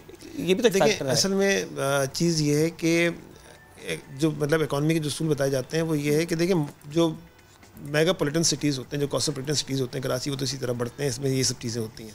लेकिन उसके साथ ऐसा नहीं होता कि दूसरे शहरों को इम्प्रूव नहीं किया जा रहा, वहाँ फैसिलिटीज़ नहीं की जाती। लोग क्यों आते हैं? इसलिए कि वहाँ पे कारोबार नहीं है, वहाँ पे बिज़नेस नहीं है, वहाँ पे दुकानें नहीं हैं, वहाँ पे चीज़ें नहीं हैं। अब वहाँ पे एटमॉस्फेयर क्रिएट करें। फैसलाबाद के सब लोग यहाँ क्यों नहीं आ रहे? फैसलाबाद एक बहुत बड़ा शहर बन गया, इंडस्ट्रियल हब है वहाँ पे, जो करीब करीब के इलाके होंगे। अगर मैं आपसे कहूँ कि लाहौर के अंदर जो उनके एक्चुअल लाहौरी हैं वो बहुत, मतलब जो उनका एक ट्रेडिशन है वो कहते हैं, जी, तो वो तो शायद बहुत कम है। और अगर आप किसी से कुरेदेंगे, आप पूछना शुरू करेंगे तो पता चलेगा कि 30 साल से मैं यहाँ रह रहा हूँ, मैं तो किसी और शहर का हूँ, मैं किसी और का हूँ। इसीलिए जब आप लाहौर जाते हैं ना, जो मॉडर्नाइजेशन का कॉन्सेप्ट आपको लाहौर में मिलता है, वो मॉडर्नाइजेशन का कॉन्सेप्ट वो कराची में नहीं मिलता। सर सारे कॉन्सेप्ट जो है ना वो कहाँ आकर फेल होते हैं, मुझे ये बताइए। मतलब हम अभी तक फाइलर लोगों को बनाने पे माइल नहीं कर पाए, आम आदमी समझ नहीं पाया है, या जो अथॉरिटीज़ हैं वो समझा नहीं पाई हैं। बुनियादी फेलियर कहाँ से आ रहेगा? तो ये मान लेते हैं हम कि जी 50-50 है। इसमें ना ताली दोनों हाथ से बची है। जहाँ पे बहुत ज़्यादा जज्बाती होकर हमने फाइलर्स बनाने की कोशिश की है और सिस्टम को इम्प्रूव नहीं किया है। बुनियादी तौर पे एक तो बात यह कि जिनसे मेरा इंटरेक्शन है, वो उस इंटरेक्शन करने वाले लोगों की पर्सनल इंप्रूवमेंट और ग्रोथ किया है कि उनके कोई लहजे तब्दील हुए पिछले 2 साल या 3 सालों के अंदर, उनका कोई मिजाज तब्दील हुआ। वो तो वही लोग हैं जो पिछले 25 साल से वो जिस तरीके से पहले ट्रीट कर रहे थे वो आज भी ट्रीट कर रहे हैं। लेकिन बहरहाल हमारी जो बिज़नेस कम्युनिटी है उनको भी समझना होगा कि हमें जो है वो आने वाले दौर के अंदर, देखें जैसे कहते हैं कि ये जो जिसमें आप कार्ड स्वैप करते हैं जिस मशीन को, ये पाकिस्तान के मुकाबले में कोई 20 गुना ज़्यादा ईरान के अंदर है। ओके। और ईरान के अंदर इसका इस्तेमाल ज़्यादा है, इसलिए कि जैसे ही वो आप मशीन को इस्तेमाल कर रहे हैं तो आपकी तमाम चीज़ें टैक्स नेट में आ जाती हैं। ठीक है। क्योंकि आप प्लास्टिक मनी इस्तेमाल कर रहे हैं, चीज़ें इस्तेमाल कर रहे हैं, वही चीज़ कराची या पाकिस्तान के अंदर बहुत कम है। ज़्यादा हो जाएगी तो चीज़ें ज़्यादा सिस्टम में आ जाएंगी। 10-15 सेकेंड्स हैं ब्रेक लेने के लिए। मुझे आप ये बताएंगे थोड़ा सा इस बारे में सर, हम लोग कर क्या रहे हैं वैसे, हो क्या रहा है पाकिस्तान भर में? बिकॉज हमें जहाँ जहाँ इम्प्रूवमेंट लानी चाहिए थी वहाँ नहीं लेकर आए। आपका रिसर्च क्या कहता है? वो आपने बड़ा अच्छा कहा, लहजे, जुमले, लोगों का वोकैबुलरी, हम लोग भटके हुए कहाँ पर हैं? बुनियादी तौर पे हमें सोसाइटी को समझना पड़ेगा कि हमारी सोसाइटी के अंदर क्या गलती हो रही है। किसी जगह हमारी सोसाइटी में गलती हो रही है, हमारी माशरत में गलती है, हमारे किसी मिजाजों में गलती है, हमारी किसी तालीमी निज़ाम के अंदर गलती है। हम तालीमी निज़ाम को जाके किसी और जगह पे ले जाते हैं, जो हमारे लोग होते हैं ना वो किसी सेक्स एजुकेशन फला, लेकिन बुनियादी तौर पे किरदार की तामीर जो है ना, किरदार की तामीर होगी तो मैं आपसे अच्छे तरीके से बात करूंगा, आप मुझसे अच्छे तरीके से बात करेंगे, मैं आपको हम सब सिस्टम बेहतर करने के लिए करेंगे। और के अंदर जो कि पाकिस्तान में 70% इस वक्त नई नस्ल है, नई नस्ल अच्छा होना चाहती है, अच्छा बनना चाहती है, लेकिन क्या निज़ाम ऐसा है कि वो उसको अच्छा बनने दे रहा है कि नहीं बनने दे रहा? ये एक सवाल। Thank you sir, thank you so very much. साथ मौजूद थे आप और टैक्स से मुताल्लिक हम गुफ्तगू कर रहे थे, रिसर्च जो पूरी मार्केट से मुताल्लिक है, सूबों और शहरों से मुताल्लिक है, उनके स्टार्ट्स और उसको एनालाइज हम करते हैं। एनीवेज, ब्रेक लेते हैं, वापस आते हैं, स्टे विद अस।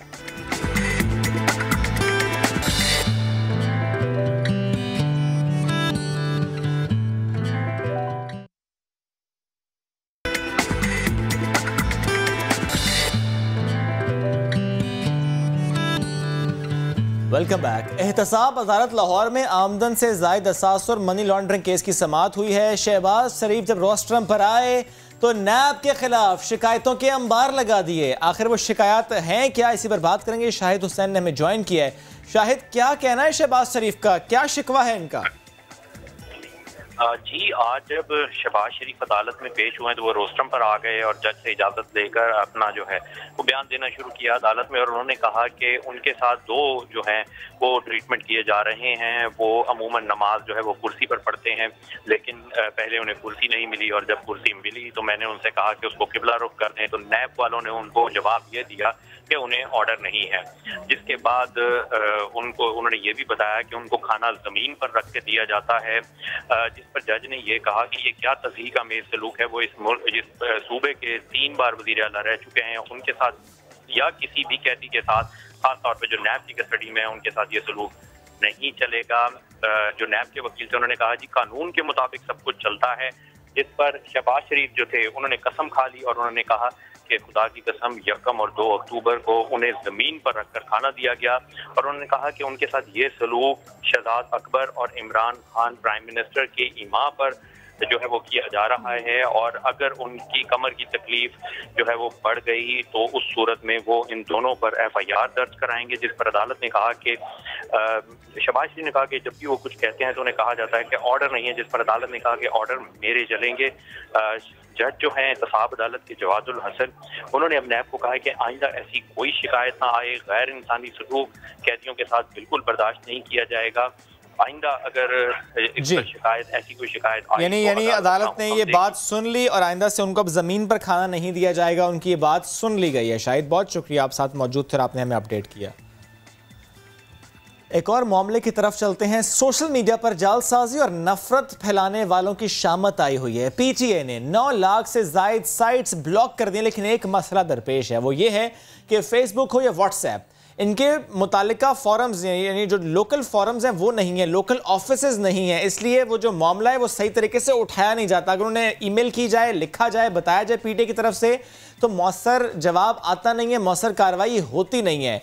खबर यह भी है कि रुकन कौमी असम्बली शाहिदा रहमानी को व्हाट्सएप मैसेजेस से हरासा किया गया और 4 international mobile phone numbers trace किए गए। व्हाट्सएप, फेसबुक को कार्रवाई की सिफारिश की गई, लेकिन इस सिलसिले में हुआ कुछ नहीं। और भी कुछ ख़वातीन ऐसी हैं कि जो सियासतदान हैं और उनके साथ ऑनलाइन हैरेसमेंट भी हुई है या फिर जाली अकाउंट्स के ज़रिए उनको थ्रेट किया गया, उनको बहुत परेशान किया गया। सारे के सारे मामले के ऊपर तफसील के साथ बात करेंगे, लेकिन पहले हमारा साथ देंगे इसी बारे में बात करने के लिए इस्लामाबाद से हमारे रिपोर्टर ज़हीर अली। ज़हीर, ज़रा मुझे बताइएगा तो सही, सोशल मीडिया पर बड़ी आसानी से किसी को भी कुछ भी कह दिया जाता है और फिर एक कैंपेन स्टार्ट कर दी जाती है। अब जो ख़वातीन अरकान हैं, इनकी जो शिकायत हैं, इसके बारे में आप क्या अपडेट कर सकते हैं? जी देखें, जो साइबर क्राइम एक्ट है वो 2016, उसके तहत जो सोशल मीडिया पे जाली आईडीज़ बनाई जाती हैं या किसी को हरासा किया जाता है, तो उस हवाले से जो पीटीए या एफआईए दोनों में रिपोर्ट किया जा सकता है। अब ये जो रिपोर्ट जमा करवाई है, ये पीटीए की जानिब से एफआईए पार्लियामेंट हाउस में जमा करवाई गई है, जिसमें ये बताया गया कि 9,72,000 से ज़ायद ऐसी साइट्स थी जिनको ब्लॉक किया गया, जिसमें डिफेंस ऑफ पाकिस्तान और उसके अलावा ब्लास्फेमियस कंटेंट और रियासत मुखालिफ, अदलिया मुखालिफ कंटेंट था जिसको ब्लॉक किया गया। और कितने अरसे में ज़हीर 9 लाख साइट्स जो ब्लॉक की गई हैं, कितने टाइम पीरियड में की गई? बिकॉज अब तो रिपोर्ट जमा कराई है, ये पार्लियामेंट हाउस में रिपोर्ट जमा करवाई है पीटीए ने। ये गालिबन 2 साल की रिपोर्ट है, चूँकि साइबर क्राइम एक्ट जो इम्प्लीमेंट उसका हुआ था वो 2018 से हुआ था, और इसमें 4 ऐसे नंबर ट्रेस करके पीटीए की जानिब से पार्लियामेंट हाउस में जो रिपोर्ट जमा करवाई है उसमें दिए गए, जिसमें एमएनए शाहिदा रहमानी जो हैं उनको इंटरनेशनल 4 नंबर जो थे उन पर व्हाट्सएप किया जाता था, जबकि आईडी जो फेसबुक की बनाई गई थी उस पर उनको हरासा किया जाता क्या था। कहा जाता ये वो था रिपोर्ट इनको? है जो पार्लियामेंट हाउस में पेश की गई है। ये मालूम हुआ ज़हीर कि इनको कहा क्या जाता था? इन पे जो हरासमेंट के मैसेजेस थे ये किए जाते थे, उनको तंग किया जाता था और उनकी फैमिली के बारे में कहा जाता था और उनकी पर्सनल जो डिटेल्स हैं जो उनसे रिलेटेड नहीं थी, और इनके अलावा सोशल मीडिया इनके अलावा भी कोई मेंबर्स हैं जिनको इसी तरह से हरासमेंट जिनके साथ हुई है? रुबीना खालिद जो सेनेटर हैं उनके खिलाफ इस तरह का केस एक जाली आईडी से बनाया गया, और एक प्रोफेसर थे कायद-ए-आज़म यूनिवर्सिटी के, उनको इस हवाले से गिरफ्तार भी किया गया एफआईए ने, और उन्होंने ये बताया कि उन्होंने गलती से कहीं से पोस्ट देखी और बटन उन्होंने पुश किया, जिसकी वजह से वो सोशल मीडिया पे चलेगी। और इसके अलावा बाकी खवातीन भी है, रमीना खुर्शीद जो हैं उन्होंने अपना केस ज़हीर, अगर आप इस पर प्लीज मुझे डिटेल से बता पाएं। आपने जिक्र किया एक प्रोफेसर साहब का, कायद-ए-आज़म यूनिवर्सिटी के, तो वो मामला कहाँ पर है? उन्हें गिरफ्तार किया गया, उन्होंने रिप्लाई कर दिया, छोड़ दिया गया? वो एक ही पोस्ट थी जिसकी वजह से उन्हें गिरफ्तार किया गया था? उन्होंने जो पोस्ट अपलोड की थी सोशल मीडिया पे रुबीना खालिद के ख़िलाफ़, जो आईटी कमेटी की चेयरपर्सन भी हैं, वो ये थी कि उनके ज़ाती जो घर में 14 मन से ज़ायद सोना है और एफआईए का रेड हुआ है, पुलिस का भी रेड हुआ है, जिसके वजह से उन्होंने एफआईए साइबर क्राइम विंग को शिकायत की थी और उनको बुलाया गया है। और प्रोफेसर साहब ने सेनेट की कायमा कमेटी में आके माफ़ी मांगी कि गलती से ये हो गया, जबकि दूसरा जो अकाउंट जो ऑपरेट हो रहा था, फेसबुक पेज था, वो उसको भी ब्लॉक किया गया। लेकिन जो रुबीना खालिद है उनकी जानिब से ये कहा जाता है, वो बल्कि ये दावा किया गया कि जो असल मुजरमान हैं, उनको मुलजमान हैं, उनको छोड़ दिया गया, जबकि प्रोफेसर साहब जो हैं उनको जो एफआईए की जानिब से उन पे दबाव डाला गया और उन्होंने आके यहाँ पे माफ़ी मांगी है और उनका केस उधर ही है। जबकि एजाज हसन का भी केस है और इसके अलावा जो रमीना खुर्शीद आलम है उनकी पूरी फैमिली का केस है, जिसके बाद उनके मुसलमान होने के बाद उनके खिलाफ ऐसे पोस्टें सोशल मीडिया पे लगाई जा रही हैं जिसमें उनकी पूरी फैमिली की तस्दीक की जाती है और उनको ये कहा जाता है कि जबरदस्ती उनको जो है वो इस्लाम कबूल करवाया गया। इस किस्म की चीजें थी जो सोशल मीडिया पे अपलोड हुई और FIA की जानिब से कुछ कार्रवाइयाँ जरूर की गई, लेकिन पहले इनमें दोनों इदारे FIA और PTI को जो प्रॉब्लम थी वो ये थी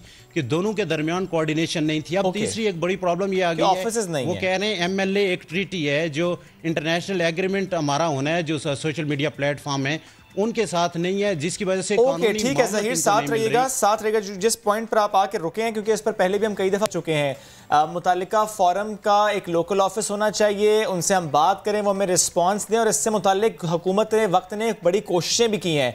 पाकिस्तान तहरीक इंसाफ की रहनुमा कंवल शोजब साहिबा ने हमें ज्वाइन किया है, उस कमेटी की मेंबर भी हैं जिसके सामने तमाम मामलात लाए जाते हैं, ऐसे हरासमेंट के मामलात, साइबर बुलिंग के मामलात लाए जाते हैं। कंवल साहिबा गुड मॉर्निंग। और कैसी हैं आप कंवल? एक तो ये कि अब आपके सामने बहुत सारे मामलात लाए जाते हैं, दूसरे ये कि मैं चाह रही थी कि आप अपने एक्सपीरियंस भी शेयर करें, क्योंकि आपको भी बहुत तकलीफ से, बड़ी जहनी अजियत से गुजरना पड़ा, और इस सबके साथ साथ आपको अपनी सारी की सारी जिम्मेदारियां निभानी पड़ी हैं। फोकस करना मुश्किल हो जाता है, अगर आपके बारे में कोई झूठ बोले, कोई प्रोपेगेंडा करे, बहुत मुश्किल हो जाता है उस वक्त जब आपको ये पता हो कि मेरी फैमिली तक के बारे में बहुत कुछ कहा जा रहा है, मेरे बच्चों के बारे में कहा जा रहा है। आप किस कर्ब से गुजरी हैं, प्लीज़ पहले ज़रा हमारे साथ में वो शेयर करें, हमारे देखने वालों को ज़रा मालूम हो कि आपके चैलेंजेस क्या क्या रहे हैं। देखिए, सबसे पहले तो सबको बहुत ज़्यादा सुबह बखैर। मैं ज़रूर ये बताऊंगी कि मैं उस कमेटी की मेंबर भी हूँ, लेकिन मैं उस कमेटी में एज अ विक्टिम भी अपना केस पेश कर चुकी हुई हूँ। मैं और रुमीना खुर्शीद आलम, हम लोगों ने 2018 में आते ही सबसे पहले केसेस पेश किए थे। एक तो हमारी फेक आईडीज़ बहुत सारी बना दी गई थी, और सबसे पहले जो मेरे साथ हुआ ये कि एहसास प्रोग्राम के अंडर मेरे नाम से मुख्तलिफ पूरे पाकिस्तान में जो PTI की ओहदेदार ख़वातीन है उनको फ़ोन जाने शुरू हो गए किसी ग्रुप की तरफ से, और वो बहुत ही खौफनाक किस्म की उनको बातें करते थे, और फिर लाहौर बुलाया जाता था। और हुआ ये कि लास्ट ईयर में UN में हमारी ये SDGs का पहला वो वॉलंटरी नेशनल रिव्यू थी, जिसको मैं पाकिस्तान की तरफ से प्रेजेंट करने गई हुई थी। तो मुझे वहाँ पर रात के 3 बजे फ़ोन आया कि आपने मुझे लाहौर बुलाया था, मैं आई बैठी हूँ और अब आप मुझे मिल नहीं रही हैं। तो मैं तो हैरान हो गई उस वक्त कि मैं तो अमेरिका बैठी हुई हूँ, इस वक्त मेरी UN की कॉन्फ्रेंस है अगले दिन, और आप मुझे कह रही हैं कि मैंने आपको लाहौर बुलाया। खैर, वो खातून बड़ी हिम्मत वाली थी, उन्होंने FIA को रिपोर्ट की। उसके बाद अगले दिन वो ग्रुप पूरा पकड़ा गया। वो कोई किसी सरकारी नौकरी में बंदा था जो इस तरीके से एक कोई ऑडियो लगा के और बुलाया करता था, और मालूम हुआ वो शख्स ये क्यों कर रहा था? भी ये सिर्फ एक खुदा ना खास्ता ये कोई पॉलिटिकल हिट तो नहीं थी? गिरफ्तार रहा है, 3 दिन गिरफ्तार रहा है, और उसके बाद पता नहीं उसने क्या किया है कि आज तक हम उसे ढूंढ ही रहे हैं। उसको छोड़ दिया गया। मैं वापस जब आई तो मैंने जब केस के बारे में परसू करना शुरू किया कि कौन से लोग थे, कौन सा ग्रुप था जिसमें इतने लोग इन्वॉल्व थे, तो उसके बाद उस पर मिट्टी डाल दी गई। लेकिन जो सेकंड अभी रीसेंट केस हुआ कि मैं, आपको पता है मैं प्राइम मिनिस्टर की स्पोक्स पर्सन भी हूँ और शाम को मैं टॉक शोज़ में भी बैठती हूँ, लेकिन देखिए हम लोग पॉलिटिकल, हमारा डिसएग्रीमेंट है, हम पॉलिटिकली एक दूसरे पे ज़रूर अटैक करते हैं, पर्सनल लाइफ में या पर्सनली हम अटैक नहीं करते। तो अब जब ना मेरे खिलाफ कोई करप्शन निकली है ना कुछ और निकला है, तो एक फ्रिवलस किस्म की पोस्ट चला दी गई जिसमें मेरा पूरा एड्रेस डाल दिया गया, और उसको फिर मैंने देखा मुख्तलिफ जो पार्टीज़ के लोग हैं वो अपने ट्विटर लाइन पे शेयर करते रहे, फेसबुक पे शेयर करते, वो कुछ दिनों में हज़ारों नहीं लाखों में शेयर हो गई, और इस लेवल पे चली गई कि मेरे घर में अननोन किस्म के लोगों ने विज़िट करना शुरू कर दिया, यहाँ के वीडियोज़ बनानी शुरू कर दी। मैं ऑफिस गई हुई थी या मैं अपना काम पे या मैं कमेटी की मीटिंग्स में बैठी होती हूँ तो मुझे घर से फ़ोन आते थे बच्चों के कि कोई ऐसे लोग आ रहे हैं, हमें कुछ समझ नहीं आ रही। तो फिर मुझे लिखना पड़ा यहाँ पे इंतज़ामिया को कि मुझे प्रोटेक्शन दी जाए, मुझे कुछ समझ नहीं आ रही है मेरे घर में किस किस किस्म के लोग आ रहे हैं। तो ये, और अभी मतलब रिसेंटली इस तरह हुआ है कि पिछले 8-9 दिन ये कैंपेन चली कि मुझे जापान, अमेरिका, कनाडा से लोगों के फ़ोन आए। तो सोचें कि अगर मेरा एड्रेस और मेरी ये पोस्ट इतने दूर तक पहुँचाई गई है तो पता नहीं कौन कौन लोगों के सामने, अब पूरी इवन मेरी स्ट्रीट के सब लोगों ने कंप्लेंट लिखवाई है कि हम सब एक्सपोज्ड हो गए, अननोन अनरिलेटेड लोग सुबह शाम यहाँ पे मोबाइल लेके फिर रहे होते हैं। तो ये चीज़ें बहुत खौफनाक लेवल पे जा सकती हैं सोशल मीडिया का अगर सही इस्तेमाल ना हो। ये मैं इस सब के तदारुक के ऊपर तो बात करना चाहूँगी, लेकिन पहले मुझे ये बताइए, एक शख्स जो ये सब कुछ कर रहा था वो छूट गया, पकड़ा नहीं गया, दोबारा कब पकड़ा जाएगा नहीं मालूम। दूसरी तरफ है वो लोग कि जो इंतहाई जिम्मेदार समझे जाते हैं, जिनको हम अवामी नुमाइंदा कहते हैं, उनका ताल्लुक आपकी पार्टी से हो, उनका ताल्लुक दीगर पॉलिटिकल पार्टी से हो, किसी बड़े इत्तेहाद से हो, ये इसमें कितना सेंसिबल होना चाहिए था, ये कितनी गैर जिम्मेदारी है कि वो भी धड़ाधड़ शेयर करते चले गए, एक दूसरे से मिलना जुलना रहता है, पूछा तक नहीं, और इल्ज़ाम लगाने में आगे से आगे रहे। तो अब मुझे ये बताइए कि अब आप लोग किस लाइट में, किन खतूत पर काम कर रहे हैं? एक तो ये कि जो कर रहा है वो पकड़ा जाए, दूसरे ये कि जो इतनी गैर जिम्मेदारी के साथ में शेयर कर रहा है, भले उसकी प्रोफाइल कुछ भी हो, पकड़ाई तो वहाँ भी होनी चाहिए, सवाल तो वहाँ भी होना चाहिए। तो आप लोग इसको स्पीडी करने के लिए, इसको मौसर बनाने के लिए क्या कर रही हैं? किरण देखें, 2-3 चीज़ें हैं। सबसे इम्पॉर्टेंट बात यह है कि अगर डिफेमेशन का केस फाइल किया जाए और अगर मुजरिम को कोई सज़ा ना मिले या उसको कोई पेनल्टी ना भरनी पड़े, तो बहुत धड़ल्ले से और बड़ी डिटाई से लोग ये सब कुछ करते रहेंगे और रिस्पॉन्सिबिलिटी नहीं उठाएंगे। देखिए, सोशल मीडिया में बहुत एडवांसमेंट हुई है बिल्कुल, और अनफॉर्चुनेटली शायद अभी हमारी पब्लिक इतनी अवेयरनेस रखती नहीं थी जितनी उनको टेक्नोलॉजी मिल गई है। तो उसका इस्तेमाल सही या गलत दोनों तरीके से बहुत स्पीड से हो जाता है। लेकिन अगर उसमें सज़ा और जज़ा नहीं होगी, अब मेरे केस में ये हुआ था कि जो बंदा छूट गया वो क्योंकि कोर्ट का उसमें सिस्टम था, कोर्ट ने उसको बेल कर दिया, जाहिर है। तो अगर हम सिस्टम को आपस में इसमें कोहेरेंस नहीं होगी और एक इदारा दूसरे को इन्फोर्स नहीं करेगा तो फिर क्राइम रुकेगा नहीं। अब हम कोशिश ये कर रहे हैं, इस कमेटी में हमने कोशिश ये की कि जितने स्टेक होल्डर्स हैं, जैसे PTA और इंटीरियर मिनिस्ट्री और साइबर क्राइम के लोग आपस में डिस्कनेक्टेड होते थे जब भी इस किस्म के केस हम कोऑर्डिनेशन हो गई है कि हमारे हाथ में कुछ नहीं है। ठीक, अब हम कोशिश ये करें कि सारे एक एम्बेट के, एक अम्ब्रेला के अंडर आए और स्ट्रिक्ट से स्ट्रिक्ट एक्शन ले सके। और इसमें कमल साहब एक मामला ये भी है कि फेसबुक का लोकल ऑफिस होना चाहिए, ट्विटर का भी, जी ट्विटर का, क्योंकि सबसे ज्यादा जो इस मामले में कमल साहब हुकूमत ने क्या किया, कुछ शेयर कर सकती हैं? आपकी स्टेट से रिलेटेड, जी मैं आपको यही बता रही हूँ कि स्टेट से रिलेटेड जितने भी इश्यूज खड़े हो रहे हैं, जैसे सेक्टेरियनिज्म को आजकल इतना ज्यादा प्रमोट किया जा रहा था, वो सारे फेक अकाउंट्स थे और सारे बाहर से ऑपरेट हो रहे थे। तो अब हमने हुकूमत की जानिब से लिखा है इन सारों को कि आपको यहाँ पे लाजमी अपने फोरम देने पड़ेंगे, लेकिन उसमें मैं आपसे भी रिक्वेस्ट करूंगी कि जब हुकूमत कोई लाए अमल बना रही होती है तो बहुत डिस्कशन के बाद वो चीज़ें आती हैं, तो उसको भी फिर मीडिया पे भी इसी तरीके से शो कर दिया जाता है कि शायद मीडिया पे कोई कदगन लगाने लगे। ऐसी बात नहीं है, प्राइवेसीज को आप लोग भी इंश्योर करेंगे, करते हैं और मीडिया का विक्टिम भी होते हैं, मतलब उसमें इजहार की आजादी भी होगी, प्राइवेसी भी होगी, विक्टिमाइजेशन ज्यादा हो रही है और इसी को हमने रोकना है, इसी को हमने सही लेना। ठीक है कमल साहब, हम सॉरी वक्त कम था, थैंक यू सो मच, साथ मौजूद थी यार। ये इस समत में हुकूमत काम कर रही है। एनीवेज हमें ब्रेक की तरफ बढ़ना है और जब ब्रेक से वापस आएंगे तो एक मेहमान हमारी इस शो की बाकी हैं, स्पेशल इफेक्ट्स आर्टिस्ट हैं वो, और वो होंगी थोड़ी देर में यहाँ पे, लेकिन ब्रेक के बाद।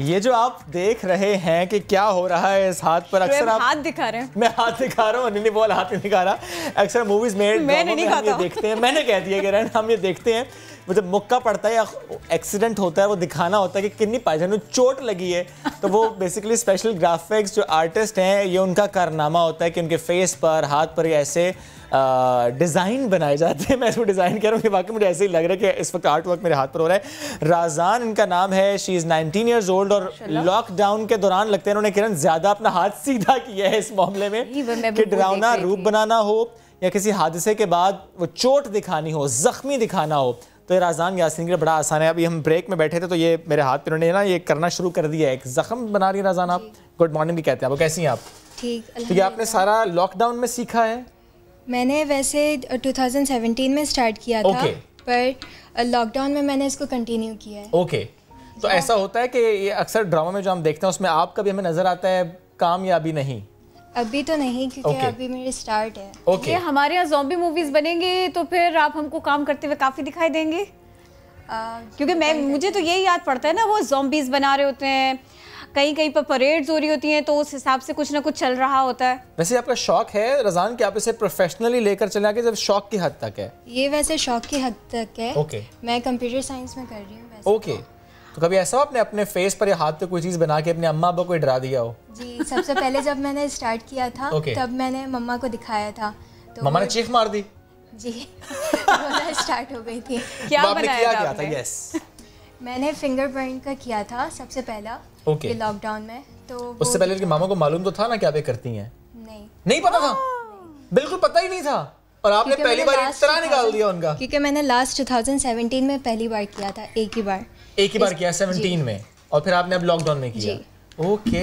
मटेरियल क्या क्या यूज करती है थोड़ा सा बताएं? हाँ, जो लगा चुके हैं साथ साथ ये बताती भी जाए। जब भी आपको लगे ना कि बातें करने की वजह से थोड़ा स्लो हो रही हूँ मैं, तो आप हमें बता दीजिए, हम दोनों आपस में बातें कर लेंगे। Because we just have 1 minute left, इसमें आपको कंप्लीट भी करना है। ये आपने स्कार वैक्स लगाई है? जी। ओके। ये स्कार वैक्स है, मैं डिफरेंट शेड की स्कार वैक्स बनाती हूँ क्योंकि यहाँ पे इसकी प्रोडक्ट्स अवेलेबल होती नहीं है। ओके।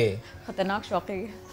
और इस तरह आपने करते करते ये मेरा गोश्त आपने बाहर निकाल दिया हाथ का।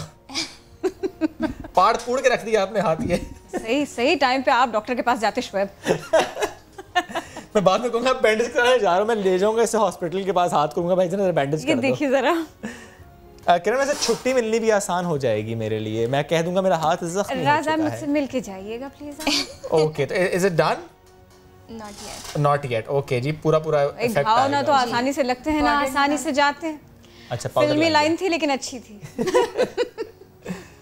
ओके जी। ओके, फाइन कर रही है, मतलब बिल्कुल फिनिशिंग दे रही है आप। ये तो बिल्कुल मैं फौरन लाइक 2 मिनट्स में बना लिया है। नॉर्मली एक जख्म 2-3 मिनट में बन जाता है जी। पूरे फेस का करना हो तो फिर आधा घंटा बहुत है? आधा घंटा 1 घंटा डिपेंड करता है किस नोयत की आपने चोटें बनाई है। ठीक है, चलिए जी। ये थोड़ा सा हाथ क्लोज करके दिखा दे, उठा के दिखा दे शुएब। अभी बन रहा है किरण। तालिब भाई प्लीज। ओके जी, ये भी कुछ हो रहा है। ये भी देखें, अभी चोट बनने के करीब है। करे चोट रास्ते में है। चोट अंडर कंस्ट्रक्शन, तामीराती काम जारी है। तामीराती और तरक्याती काम। अच्छा, बहुत तेजी के साथ में कर रही हैं, अच्छी खासी लॉकडाउन में प्रैक्टिस रही है आपकी। अच्छा किरण, वाकई आप चेक करें, वो ओरिजिनलिटी आती जा रही है। एग्जैक्टली। ये एक दिन में 4-5-6 चोटें बना लो तो हाथ सेट हो जाता है जल्दी पर। जी, वो तो डिपेंड करता है आपके शौक पे। और ये जितना मटेरियल है आपका, छुट्टी मेरी पक्की होती जा रही है इस चोट के बाद। मैं वो बाद में बात करती हूं। दर्द हो रही है। मुक्का मार के चेक करें। आराम से पायोडीन, ऐसे पायोडीन लग रही है। ये जितना भी मटेरियल आपने लिया है, ये थोड़ा एक्सपेंसिव है या क्या? इसका प्राइस रेंज क्या है, थोड़ा सा बताएं। कितना महंगा या कितना सस्ता शौक है? एसएफएक्स आर्ट के प्रोडक्ट्स जो हैं वो यहाँ पे मिलती है नहीं। अच्छा, is it done Razan? It's not done. Okay, छोड़े किरण को, आप इसे कंप्लीट करें। करे कोई बातों में लगा रही हैं आपको ताकि मेरी चोट रह जाए और छुट्टी ना मिले मुझे। नहीं शुएब, मैं ये चाह रही थी थोड़ा देर में बनती रहे ये। अच्छा, तो छुट्टी मैं कर लूंगी। लिटरली मैंने 30 सेकंड्स बाद नजर डाली किरण, तो वाकई एकदम मैं खुद भी लगा के हैं। मुझे भी दर्द हो रहा है, काफी हो रहा है। आपने मेहंदी बहुत प्यारी लगाई माशाल्लाह। Thank you. चलिए जी, देखें, मेरा ख्याल है इट्स ऑलमोस्ट डन। ओके जी, दिस इज डन नाउ। ये कुछ ऐसा इन्होंने मेरी हाथ पे चोट बनाई है, ये देखिए चोट बनाई है। और ऐसे ही ये डिफरेंट किस्म के जो है ना चोटें ये बना सकती हैं। इस चोट पे 2 दिन की छुट्टी नहीं, वैसे हफ्ते की छुट्टी बनती है। Thank you Razan, thank you so much, साथ मौजूद थे। वक्त बड़ा कम था, तेजी से गुजर गया और हमने सीखा कि चोट ऐसे भी लग सकती है। चलिए जी, बिना लगे भी चोट बन सकती है। एनीवेज, जब गुड बाय कहने का वक्त हो चुका है, कल मुलाकात करेंगे। कल अपना बहुत सा ख्याल रखिए, चोट से परहेज कीजिए, चोट लगवाने से भी परहेज कीजिए, एहतियात कीजिए, बाहर जाएं तो मास्क लगा कर जाएं। अल्लाह हाफिज़।